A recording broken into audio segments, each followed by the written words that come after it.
નમસ્કાર મિત્રો, મારી યુટ્યુબ ચેનલમાં તમારું હાર્દિક સ્વાગત છે। આજે આપણે વાત કરવાના છીએ બહારવટી અને સંગ્રામસિંહ સાથેની દુશ્મનાવટની વાત છે મિત્રો, કે આ કોઈ તાત્કાલિક ઝઘડો નહોતો, પણ સાંગાવાળાના દાદા અને સંગ્રામજીના પૂર્વજોના સમયથી ચાલ્યું આવતું એ હાર્ડવેર હતું। કાઠિયાવાડના રાજકારણમાં એ જમીનનો નાનો ટુકડો પણ પ્રતિષ્ઠાનો પહાડ ગણાતો। પૂર્વજોના મૃત્યુના બદલાની આગ બંને પક્ષના જુવાનિયાઓના લોહીમાં ઉકળતી હતી।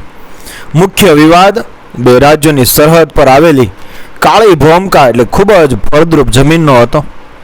આ જમીનમાંથી મળતું મહેસૂલ સીધું રાજના ખજાનાને મજબૂત કરતું હતું। સંગ્રામસિંહજી તેને પોતાના રાજ્યની સીમ ગણાવતા, જ્યારે કાઠી દરબાર સાંગાવાળા તેને પોતાના પૂર્વજોનું લોહી રેડીને મેળવેલો ગરાસ ગણતા। જ્યારે રાજના સૈન્યએ કાયદાનો આશરો લઈને સાંગાવાળાની જમીન જપ્ત કરવા હુકમ કર્યો, ત્યારે સાંગાવાળાએ કાનૂન સામે નમવાને બદલે પોતાની હવેલીને તાળા મારી દીધા।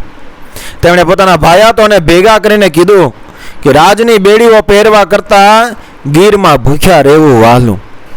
સાંગાવાળા પોતાના વફાદાર સાથીઓ કે જેમને કાઠિયાવાડમાં કાળમુખા લડવૈયા કહેવાતા, સાથે ગીરના જંગલો અને ચોટીલા બાબરાના એ ડુંગરાઓમાં ઉતરી ગયા। રાત્રિના અંધારામાં ઘોડાઓની ખરીઓના અવાજ સંગ્રામસિંહજીના રાજ્યની સીમમાં એ ફફડાટ પેદા કરતો। સાંગાવાળાનું બહારવટું શરૂ થતાં જ સંગ્રામસિંહજીની શાસન વ્યવસ્થા હચમચી ગઈ। સાંગાવાળા માત્ર લૂંટપાટ નહોતા કરતા, પણ રાજના ચોકીદારોને પછાડીને સરકારી ચોકીઓ સળગાવી દેતા। તેઓ રાજાના અહમને તોડવા માટે જ આક્રમણ કરતા હતા। પોતાની રૈયત પ્રજા પર બહારવટિયાનો પ્રભાવ જોઈ અને સંગ્રામસિંહજીએ મોટો લશ્કરી મોરચો માંડ્યો। તેમણે અરબ અને સિંધી ભાડૂતી સૈનિકોની આખી ફોજ સાંગાવાળાની પાછળ એ ઉતારી દીધી। હુકમ સાફ હતો, સાંગાવાળાનું માથું દરબારગઢના કાંગરે ટાંગવું। સાંગાવાળા ગરીબ ખેડૂત અને માલધારીઓને ક્યારેય હેરાન નહોતા કરતા।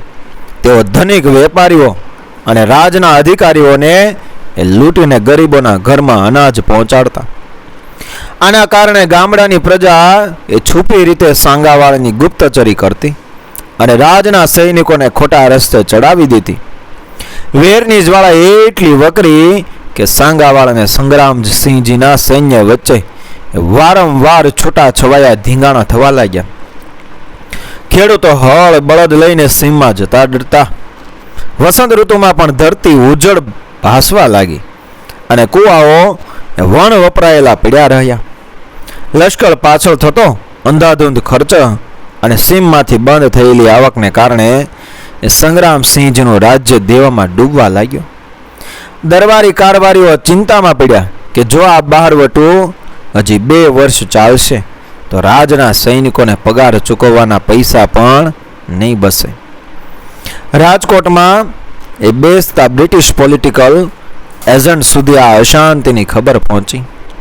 અંગ્રેજોએ સંગ્રામસિંહજીને આખરી ચેતવણી આપી કે જો કાઠિયાવાડની આ સીમમાં કાયદો અને વ્યવસ્થા જલ્દી નહીં સ્થપાય તો બ્રિટિશ આર્મી સત્તા હાથમાં લઈ લેશે।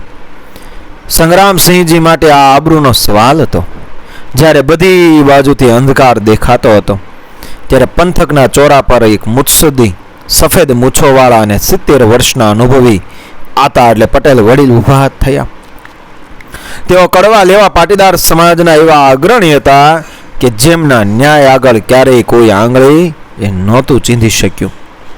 અને ત્યારે પટેલ જાણતા હતા કે ક્ષત્રિય અને કાઠી લોહી સામે કાયદાની વાતો એ નકામી છે। તેઓ માત્ર વટ અને વચનના ભૂખ્યા છે। પટેલે બંને પક્ષના અહમને ઠારવા માટે એકલા હાથે શાંતિ દૂતોનું નેટવર્ક તૈયાર કર્યું। પટેલે પોતાના વફાદાર સાંઢણી સવાર સાથે રાતના અંધારામાં સંગ્રામસિંહજીના સૈનિકોની નજર બચાવીને ગીરની એક અવાવરૂ ગુફામાં સાંગાવાળાને મળવા પહોંચ્યા। બહારવટિયાની નજરે પણ આ પટેલ વડીલ પ્રત્યે આદર હતો।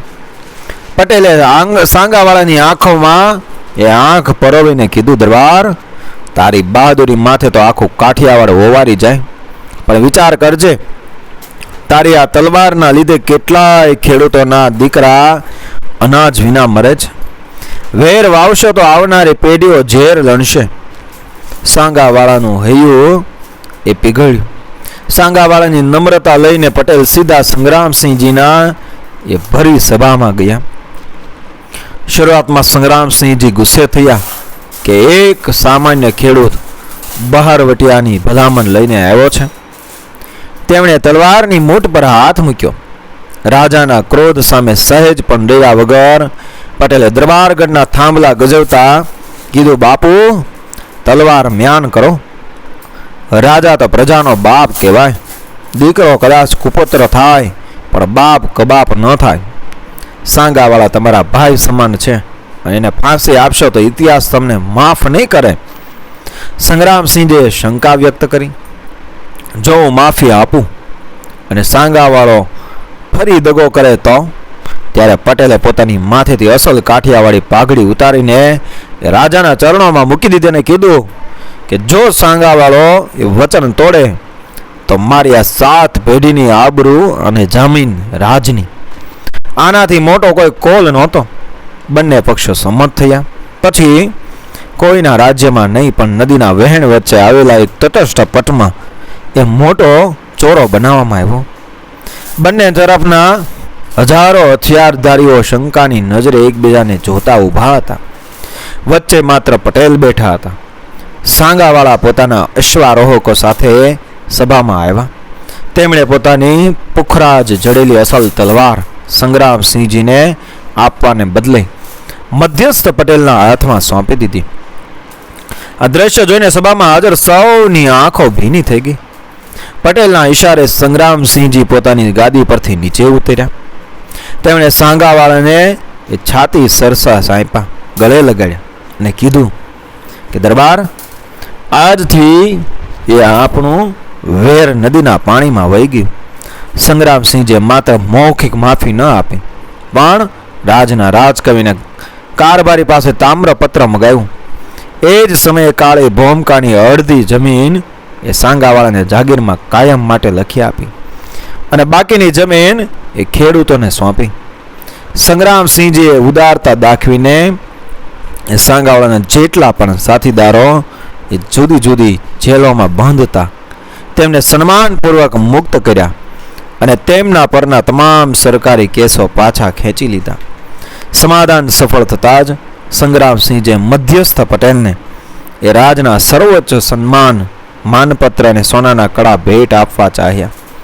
પણ ડાયા પટેલે કીધું, બાપુ અમારે સોનું ન જોઈએ, બસ દરબાર અને પ્રજા વચ્ચે આ પ્રેમ કાયમ રહે એ જ મારી સાચી ભેટ છે. પાછા ફરેલા પટેલો અને ખેડૂતો એ જ કાળી ભૂમિકામાં હળ ચલાવ્યા. જે ધરતી વર્ષોથી લોહી પીતી હતી તે હવે કપાસ અને ઘઉંના મોલથી લહેરાવા લાગી. રાજ્યની આર્થિક સ્થિતિ ફરી એ મજબૂત થઈ ગઈ અને ત્યારે એ સાંગાવાળાનું શૌર્ય, સંગ્રામસિંહજીની રાજવી ઉદારતા અને પાટીદાર પટેલની અજોડ કોઠા સુધીની આ વાર્તા આજે પણ સૌરાષ્ટ્રના ડાયરાઓમાં દુહા અને છંદ સ્વરૂપે ગવાય છે. તે સાબિત કરે છે કે ગમે તેટલું મોટું વેર હોય પણ જો મધ્યસ્થતા કરનાર વ્યક્તિ નિસ્વાર્થ અને બુદ્ધિશાળી હોય તો તલવારની ધાર પર પણ શાંતિના ફૂલ એ ખીલી શકે છે. મિત્રો, વિડીયો પસંદ આવ્યો મારી ચેનલ સબસ્ક્રાઈબ કરો, ફોલો કરો, શેર કરો. મળીએ આવી જ ઘટનાને પ્રેરણાદાયક વાર્તાઓ સાથે આગળના વિડીયોમાં. બન્યા રહેજો મારી ચેનલ સાથે. જય શ્રી કૃષ્ણ, રાધે રાધે, જય મા ભવાની, જય માતા.